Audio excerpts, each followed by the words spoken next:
정말 성경이 말하는 이 부활이라는 것은 그런 겁니까? 마음의 부활 혹은 정신 속에서 부활하는 것 혹은 하나님의 사랑 안에서 기억되면 그게 부활한 거나 마찬가지다라는 과연 그런 얘기겠습니까? 정말 부활이 정신의 부활 혹은 마음의 부활 혹은 유령 같은 존재로 부활하는 것이다 라고 말한다면 제가 조금 무례한 표현이 될 수 있겠지만 저는 그것은 기독교가 아니라고 생각하고 그것은 초대교회 때부터 치열하게 싸워왔던 이단이 주장하는 것과 똑같습니다. 복음서에서 예수님의 부활에 관해서 다 기록하고 있잖아요. 근데 그 부활이 이 마음의 부활이었겠습니까? 십자가에 달려 죽으시고 장사되셨다가 3일 만에 제자들의 마음 속에서 부활하신 겁니까? 3일 만에 제자들의 정신 속에서 다시 살아나신 겁니까?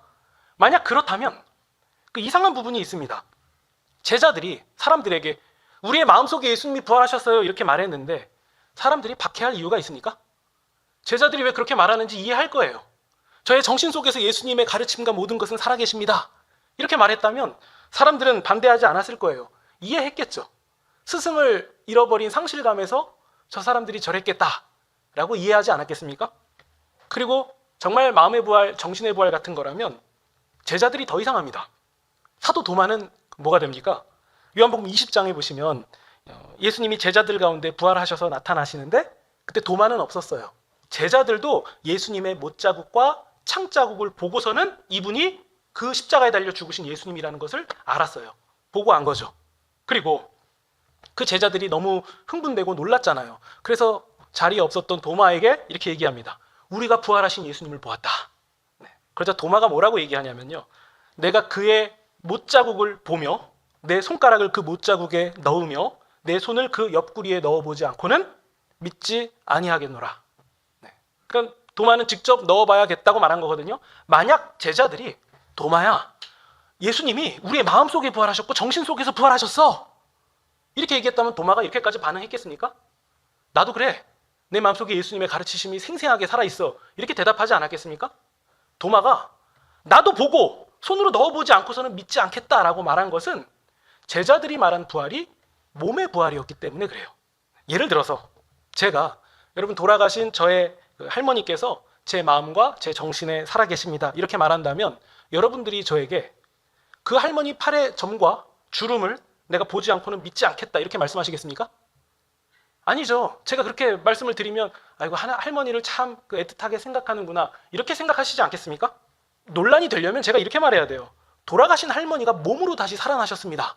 제가 이렇게 말씀을 드려야 여러분들이 정신이 나갔나? 왜 말 같지 않은 소리 하고 있을까? 혹은 뭐 함정인가? 몰래카메라인가? 이렇게 생각하시지 않겠습니까? 부활은 계속 논란이 됐어요. 그리고 사람들이 거절했고 심지어 제자들마저도 예수님의 부활을 처음에는 믿을 수가 없었습니다. 이런 상황들을 다 볼 때 제자들이 말한 부활은 정말 정신과 마음의 부활이었냐? 그럼 여러분 설득하려고 노력할 필요도 없을 것 같아요. 제 마음속에 예수님이 살아계십니다 이렇게 얘기하는데 누가 뭐라고 하겠습니까? 왜 예수님의 제자들은 전부 다 예수님이 부활하신 하나님의 아들이라는 얘기를 하면서 다 죽게 되었습니까? 그냥 마음의 부활, 정신의 부활이라고 하면 죽는 일도 없었을 거잖아요. 근데 제자들이 죽은 이유는 하나예요. 예수님께서 몸으로 부활하셨다라는 도저히 받아들일 수 없는 얘기를 그들이 했기 때문이에요. 예수님은 사도 도마에게 못자국과 창자국에 손을 넣어보고 믿음 없는 자가 아니라 믿는 자가 되라 라고 말씀하셨고 그때 도마는 예수님을 향해서 이렇게 고백합니다. 나의 주님, 나의 하나님. 그러니까 예수님을 하나님이라고 고백할 수 있었던 이유는 무엇이냐면 도마는 죽음을 이기시고 몸으로 부활하신 예수님을 만났기 때문이에요. 예수님의 제자들이 과연 교회라는 게 뭔지도 모르고 그게 명예고 부가 되고 어떤 권력이 되는 것도 전혀 아니고 오히려 박해의 대상이 되는데도 자신의 목숨을 걸고 예수님이 죽은 자 가운데서 다시 몸으로 살아나셨다는 것을 전할 때 그들이 기대할 수 있는 건 무엇입니까? 명예입니까? 돈입니까? 세력입니까? 아니잖아요. 오히려 그런 얘기하면 가진 것마저도 잃게 되는 상황이잖아요. 근데 그들이 그 고백을 할 수 있었던 이유는 그렇게 말할 수밖에 없었던 이유는 둘 중에 하나예요. 제자들이 집단적으로 동시에 미쳤거나 아니면 정말 말도 안 되는 그 일을 실제로 보고 경험했거나 둘 중에 하나라는 거죠. 저 역시도 마찬가지입니다. 저도 물론 똑똑하진 않지만 그렇게 바보는 아닙니다. 저는 어떤 말을 해야 사람들이 합리적이고 똑똑하고 꽉 막힌 목사도 아니고 상식적이고 또 말이 통하는 목사라고 말해줄지 저는 그게 다 계산이 됩니다. 그래서 어떻게 말을 하면 최소한 한두 명이라도 더 얻을 수 있겠다라는 이런 판단이 저는 돼요. 그럼에도 불구하고 저는 정신의 부활 혹은 마음의 부활 그런 것들이 아니라 예수님의 부활은 몸의 부활이요. 그리고 몸의 부활을 이루신 예수님이 첫 열매가 되셨고, 그리고 과거 수많은 믿음의 선배들을 비롯해서 저와 여러분이 몸의 부활을 경험하게 되는 나중 열매가 되었다는 사실을 저는 믿습니다. 이게 저의 입장이고 저의 신앙 고백입니다. 물론 이런 말을 하면 나이 먹은 사람이 왜 저래?